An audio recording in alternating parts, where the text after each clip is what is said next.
subscribe now and press the bell icon. Never miss. Hello friends, स्वागत है आप सबका हमारे यूट्यूब चैनल रफ्तार स्टडी में। तो आज का जो हमारा टॉपिक है वो है कॉज ऑफ अनएम्प्लॉयमेंट, मतलब कि जो बेरोजगारी है उसका कारण क्या है। ठीक है, तो कॉज ऑफ अनएम्प्लॉयमेंट आज हम इस वीडियो में करेंगे।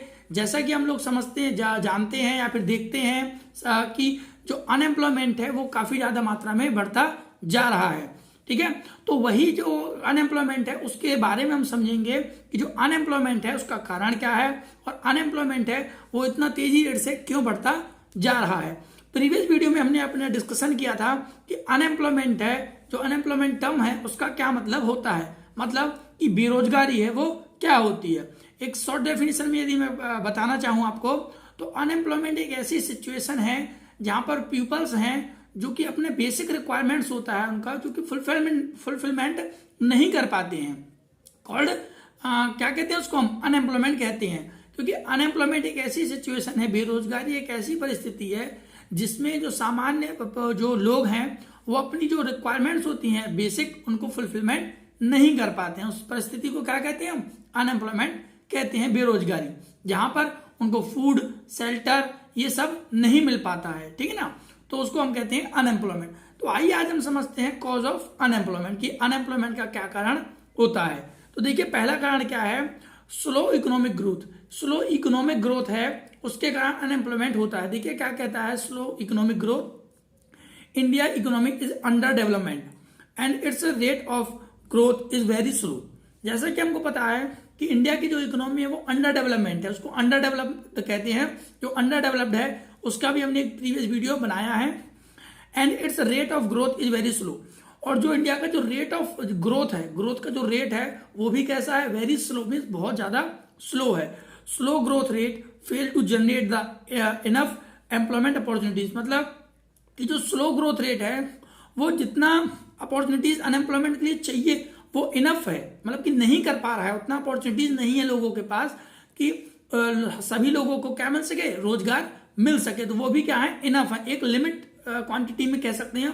तो लिमिट क्वांटिटी में हमारे पास एम्प्लॉयमेंट का अपॉर्चुनिटीज हैं लोगों के पास। In India size of labour force is much more than available employment opportunities. कहने का क्या मतलब है कि जो इंडिया में जो साइज है लेबर फोर्स का, मीन जितने भी ज्यादा लेबर फोर्स हैं वो मच मोर, बहुत ही ज्यादा है, than comparison to available employment opportunities. जितना हमारे पास एम्प्लॉयमेंट अपॉर्चुनिटी जितना अवेलेबल है हमारे पास, उससे कहीं ज्यादा हमारे पास लेबर फोर्सेस है। मीन्स कहना का सीधी भाषा में यदि हम बात करें तो लेबर हैं, काम करने वाले व्यक्ति हैं वो काफी ज्यादा है, बहुत ज्यादा है, बट उनके लिए जो अपॉर्चुनिटीज है, एम्प्लॉयमेंट है, रोजगार है वो बहुत कम है, उनके मात्रा में नहीं है। तो क्या कह सकते हैं हम, स्लो इकोनॉमिक ग्रोथ के कारण भी अनएम्प्लॉयमेंट होता है। यदि एक देश में जो इकोनॉमिक ग्रोथ है यदि अच्छे तरीके से होगा, हाई रैपिड होगा, तो वो क्या होगा, वो जो एम्प्लॉयमेंट है वो भी काफी ज्यादा मात्रा में मिलेगा लोगों को। नेक्स्ट की यदि हम बात करें तो rapid growth of population. Rapid growth of population का मतलब है कि जो जनसंख्या है उसमें भारी वृद्धि आ रही है। देखिए कैसे, rising population have been a grave problem in India. जो राइजिंग पॉपुलेशन है वो एक बहुत बड़ा प्रॉब्लम है एक इंडिया में। It is one of the principal factor of unemployment. ये एक बहुत बड़ा फैक्टर माना जा रहा है अनएम्प्लॉयमेंट का। The size of unemployment has continued scale up, और जो अनएम्प्लॉयमेंट का जो साइज है वो कंटिन्यू लगातार स्केल अप हो रहा है, मतलब कि बढ़ता ही जा रहा है। तो यदि हम रैपिड ग्रोथ ऑफ पॉपुलेशन की बात करें तो देखिए, जितने ज्यादा संख्या में लोग होंगे उतनी ही ज्यादा हमको अपॉर्चुनिटीज भी अवेलेबल करवानी पड़ेगी लोगों के लिए। और जैसे कि हमने पढ़ा अभी जस्ट नेक्स्ट पॉइंट में, प्रीवियस पॉइंट में, कि स्लो इकोनॉमिक ग्रोथ, हमारी इकोनॉमी है वो भी स्लो है, और ऐसी कंडीशन में यदि हमारा जो पॉपुलेशन है वो लगातार यदि बढ़ता जाए तो इस सिचुएशन में एम्प्लॉयमेंट है लोगों को प्रोवाइड करवाना नहीं हो सकता, क्योंकि इतना हमारे पास सफिशियंट एम्प्लॉयमेंट नहीं है। तो इससे जो रैपिड जो पॉपुलेशन है जितनी ज्यादा बढ़ती जाएगी उतने ज्यादा अनएम्प्लॉयमेंट का रेट है वो भी बढ़ता ही जाएगा। थर्ड पॉइंट की यदि हम बात करते हैं, थर्ड पॉइंट है agriculture a seasonal occupation. Agriculture seasonal occupation का मतलब है, एक हमने टाइप्स ऑफ, जब हमने पढ़ा होगा अनएम्प्लॉयमेंट, टाइप्स ऑफ अनएम्प्लॉयमेंट, तो उसमें हमने पढ़ा था सीजनल अनएम्प्लॉयमेंट। तो सीजनल अनएम्प्लॉयमेंट क्या होता है, मौसमी बेरोजगारी हिंदी में कहते हैं, तो मौसमी बेरोजगारी वह बेरोजगारी होती है जब किसी व्यक्ति को मौसम की वजह से जो बेरोजगार नहीं मिल पाता है। जैसे कि मान लो बारिश नहीं हुआ, ठीक है, तो लोग हैं जो हाईली डिपेंड होते हैं बारिश पर, काफी ज्यादा पानी चाहिए होता है उनको, अब पानी नहीं मिला, तो जब तक की पीरियड में उनको पानी नहीं मिला, मान लो 2 से 3 महीने अब पीरियड में यदि पानी नहीं मिला उनको, तो वो लोग बेरोजगार रहेंगे। वो हमारा सीजनल ऑक्यूपेशन होता है, ठीक है। आइए पढ़ते हैं। Agriculture is under developed, agriculture है वो अंडर डेवलप है इन इंडिया में no doubt it is a primary occupation of our country. इसमें कोई शंका की बात नहीं है कि जो एग्रीकल्चर प्राइमरी ऑक्यूपेशन है हमारे देश का, क्योंकि सबसे जो प्राथमिक क्षेत्र माना जाता है वो एग्रीकल्चर ही है हमारा। And a large size of population depend upon it, और काफी ज्यादा लार्ज उसमें अमाउंट में जो पॉपुलेशन है वो हाईली डिपेंड है किस पर, एग्रीकल्चर पर।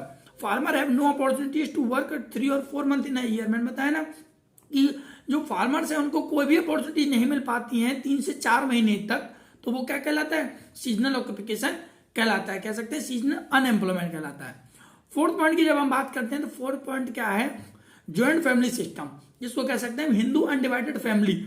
ज्वाइंट फैमिली सिस्टम का मतलब होता है कि जो फैमिली है हमारी होल फैमिली वो ज्वाइंट होती है, मतलब कि चाचा, हमारे बड़े चाचा, ऐसे कह सकते हैं। तो ये सब क्या है, एक ही फैमिली में रहते हैं। तो देखिए क्या है, इट एनकरेजेस द डिस्गस्ड अनएम्प्लॉयमेंट। हमने प्रच्छन्न बेरोजगारी पढ़ा होगा, हिंदी में बात करें डिस्गस्ड अनएम्प्लॉयमेंट को प्रच्छन्न बेरोजगारी कहते हैं। तो देखिए प्रच्छन्न बेरोजगारी को ज्वाइंट फैमिली सिस्टम है वो बढ़ावा देता है। कैसे, डिस्गस्ड अनएम्प्लॉयमेंट एक ऐसी सिचुएशन है जहां पर जरूरत से ज्यादा, मतलब कि मोर देन इट्स नीड। अब कोई काम में हमको कुछ लोगों की जरूरत है, लेकिन वहां पर जितने रिक्वायरमेंट है उससे कहीं ज्यादा व्यक्ति लगे पड़े हैं, ठीक है। तो जितने कह सकते हैं जितने व्यक्ति एक्स्ट्रा हैं वो क्या है, हमारे डिस्गस्ड अनएम्प्लॉयमेंट की कैटेगरी में आते हैं। In joint family there is a highly tendency to survive joint income without work. जो ज्वाइंट फैमिली होता है ये हाईली डिपेंडेंसी हो जाते हैं दूसरे व्यक्ति पर, क्योंकि ज्वाइंट फैमिली में इनकम है वो कुछ व्यक्ति ही कमाते हैं और कुछ व्यक्ति हैं वो घर पे रहते हैं, तो विदाउट वर्क उनको उनकी जो रिक्वायरमेंट्स है उनको फुलफिलमेंट करना पड़ता है। तो ज्वाइंट फैमिली सिस्टम है ये भी एक अनएम्प्लॉयमेंट का एक कारण बनता है। नेक्स्ट पॉइंट है हमारा decay of cottage and small industries. Decay of cottage and small industries का क्या मतलब होता है, डिके का मतलब होता है कि नष्ट हो जाना, मतलब कि decay of cottage and small industries during British Raj has give in a big blow to a self employment in India. जो कॉटेज और स्मॉल इंडस्ट्रीज थी, जो छोटे छोटे हमारे जो कारखाने थे ब्रिटिश राज में, जो कि दिया गया था किनके द्वारा, ब्रिटिश राज के द्वारा, जिसने सेल्फ एम्प्लॉयमेंट को क्या किया था, सेल्फ एम्प्लॉयमेंट को बढ़ावा दिया था भारत में, क्योंकि हर एक व्यक्ति के पास एक एम्प्लॉयमेंट था, एक अपॉर्चुनिटीज थी, क्योंकि हर एक व्यक्ति एक स्मॉल इंडस्ट्री में वर्क करके या फिर अपना खुद का बिजनेस सेल्फ एम्प्लॉयमेंट खोल करके व्यक्ति अर्न करता था अपनी और रिक्वायरमेंट को फुलफिलमेंट करता था। But emergency of large industries in a place of small industries after independence has failed to provide employment. क्या हुआ कि जब लार्ज इंडस्ट्रीज आई, जब हमारा प्राइवेटाइजेशन हुआ तो लार्ज इंडस्ट्रीज आई स्मॉल इंडस्ट्रीज की जगह पर आजादी के बाद, और जैसे ही लार्ज इंडस्ट्रीज आई तो प्रोवाइड एम्प्लॉयमेंट को प्रोवाइड करवाने में वो फेल हो गया, क्योंकि जो छोटे छोटे जो हमारे पास जो स्मॉल इंडस्ट्रीज थी उसमें बहुत ज्यादा वर्कर्स थे वो वर्क कर रहे थे, बट जैसे ही लार्ज इंडस्ट्रीज आई तो छोटे छोटे जो कारखाने थे वो बंद कर दिए गए, जिससे लोगों का जो रोजगार था वो भी छिन गया और अनएम्प्लॉयमेंट आ गए। तो जो कॉटेज एंड स्मॉल इंडस्ट्री है ये एक बहुत बड़ा कारण बन चुका है, या फिर अभी कह सकते हैं ये बना पड़ा है कि अनएम्प्लॉयमेंट के लिए, ठीक है ना।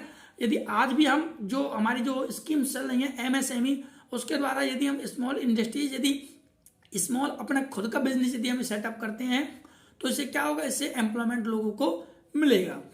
लास्ट पॉइंट की यदि हम बात करें, low saving and investment. Low saving and investment का क्या मतलब है, there is scarcity of capital, people can't save and invest the money.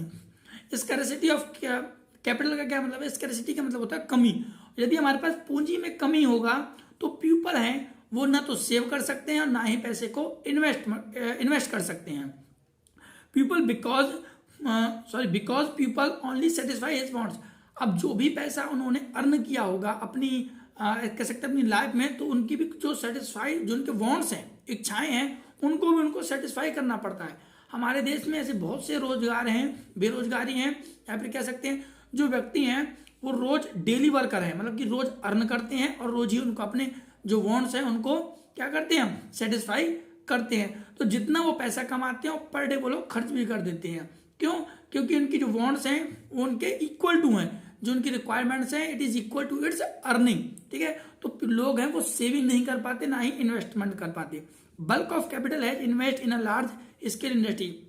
यदि बल्क जो कैपिटल होता है, यदि जो बल्क कैपिटल है वो ज्यादातर किस में इन्वेस्टमेंट कर दिया जाता है, लार्ज इंडस्ट्रीज में कर दिया जाता है, और लोगों तक पैसा भी कम पहुंचता है। तो वहां तक लोग हैं जो कि सेविंग और इन्वेस्टमेंट है वो भी कम मात्रा में करते हैं, और लोग सेविंग और इन्वेस्टमेंट को कम मात्रा में करते हैं तो लोगों के पास जो अपॉर्चुनिटीज हैं अनएम्प्लॉयमेंट की, एम्प्लॉयमेंट की, ये जो सिचुएशन है वो क्रिएट होती है। तो ये मैंने 6 पॉइंट्स आपसे डिस्कशन किए थे कॉज ऑफ अनएम्प्लॉयमेंट के। Thank you.